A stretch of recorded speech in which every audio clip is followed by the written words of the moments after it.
Hello everyone, welcome back to a new episode of How to Reach 2000. We get the white pieces and let's play d4 and try to play a London system. Our opponent is rated 1600. I think this is the highest rated opponent we've had so far. Let's play the London and see how he does. c5, okay. Now these people are playing the actual opening theory, which is good. e6, that's not bad. I played c3 to make my center a bit solid, and I'm gonna play knight to d2, just trying to develop my queen side. I could play bishop to d3, but I don't love that, because then they can try this maybe, but I can go here. Okay, that should be okay. I'll play bishop to d3. It's important to note that c4 is not a great idea, because I can just drop my bishop back, and e4 becomes a really good pawn break for me. Let's play knight to f3, completing the development of the minor pieces. They could try to play knight to h5, but I'm not sure if that's good, because I can just drop back and after takes, I'm opening up the h file. Pretty sure that cannot be that bad. And if they castle kingside, then I have a decent attacking opportunity. h6. I'm not even sure what that does. Maybe they're intending to play moves like this, but I don't think that's a very good idea. I can play h3 myself so that I have an extra square for the bishop, which looks really nice. Now this is not scary. I can go here. They take my pawn. Let's take with the e pawn. After we castle, we can bring the rook to the e1 square and put pressure. Okay, they're trying to attack my bishop. I could take, but I don't like that because the queen is going to get active. I could try to put my knight in the center. It's kind of weird though, because then they can take. After takes, they can just simplify everything and then play this. But I do think I like it a lot. And the reason why is because they're getting rid of their dark squared bishop, which is really important for their position. As you can notice, they have a lot of pawns on the light squares, especially in the center, so their dark squares are pretty weak. Knight takes is not possible because I take with a pawn and I'm getting a fork. My idea is to bring my other knight to f3, probably after I play f4, so I'm gonna play bishop to g3, f4, and then play this. But depending on how the game goes, I might not be able to do it because if they play queen to c7, putting pressure on my knight, I either have to play this or queen to e2. Common mistakes in positions like this is to play knight to d7, then I have knight takes f7, and after king takes, I take this bishop, and I simply want a pawn, and their king is kind of weak. My opponent really likes to think for a long time. This is not a good idea, because now you're leaving your bishop undefended, and I could play this. If they move their queen away, I take the bishop with check, so that's not very good. And if they take my knight, then I take this bishop. Now one material. Knight f6, attacking my bishop, so let's drop it all the way back.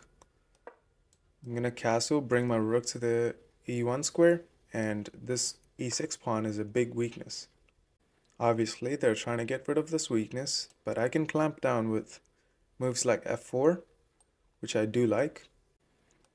In this position, I have the bishop pair, I'm controlling my opponent's pawn breaks, and also I have a safer king. If they play queen to b6, trying to go after my b2 pawn, I have two options. I can play queen to c7, or I can play queen to b3. I could also play rook to b1, but I don't like it. I feel like rook to b1 is very passive. The move f4 makes my bishop look passive, but I think I'm okay with it.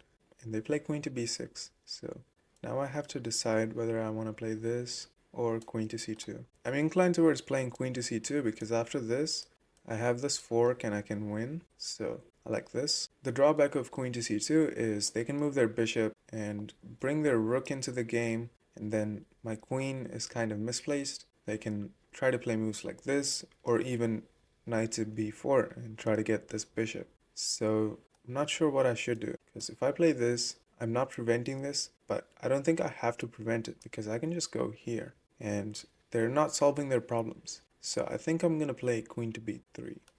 If they take, I take with a pawn and I'm opening up my file. I also have ideas to try and push my b pawn to create more weaknesses on their queen side. And I'm not too worried about this because I can just play bishop to h2 and I'm still maintaining good defense. I'm going to castle if I am given the chance. They go for the queen trade. I'm gonna take with a pawn. I don't want to take with a knight because I want my knight to go here. I do like pushing this pawn, which looks interesting. But also I could just castle. The reason why I don't think this is a great move is because after I drop back, what is their knight doing? They cannot even run their king away because then there's this fork of the knight and the rook. So that's pretty nice. Let's try to bring the knight in. Again, I'm not worried about this because I can just take and their pawns look really bad. Now I can throw in this check. If they take, I take with a pawn and this knight is lost.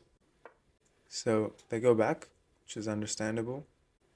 I could try to push this pawn and try to get rid of my doubled pawn and create an isolated pawn. So I'm going to do it. Again, I'm not worried about this. Just drop back. Now that my f4 pawn is defended, I could even consider this. But I think I'm going to play bishop to h2, just to be on the safer side. I'm threatening to open up my rook, which looks really dangerous for them. I could take their bishop, but their bishop sucks, so I don't love that. This looks nice. But after takes here, they have takes, and after pawn takes, they take my bishop. So that's not good.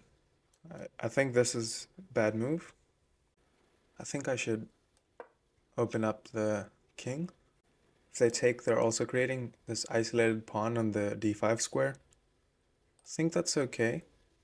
I have a majority of pawns on the queen side, which is good. I could try to create a pass pawn in the future. Overall, I have a very nice and solid position. I have better pieces. And as you can see, my bishop is reopened, so this is pretty good for me. Knight takes doesn't really solve their problems. I'm going to play this.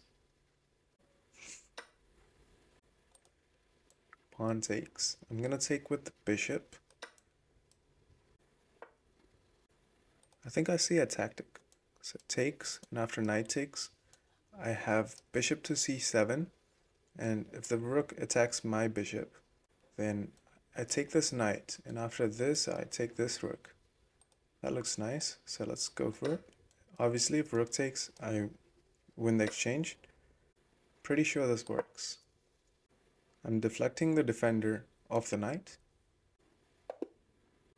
I played at 82.2 accuracy and my opponent played at 76.1 accuracy.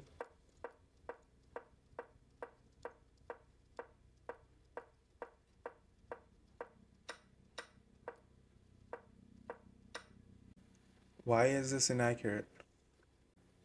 Oh, how did I look at this tactic but not taking the knight? Taking the knight would have won a piece. I was too inclined towards this. I mean, before they played this move, I saw this, but not this. So, tunnel vision. Anyways, this is still completely winning for me.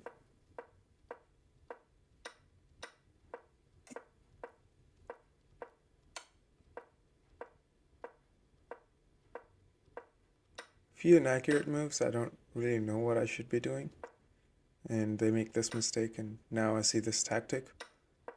If the rook goes here, I take, and after this, I get this position. I'm up a full rook and a pawn, so this is completely winning. I got an estimated ELO of 1800, and my opponent got an estimated ELO of 1650, so that's pretty close to his rating, and he played okay. Thank you very much for watching. Hope you guys enjoyed this video.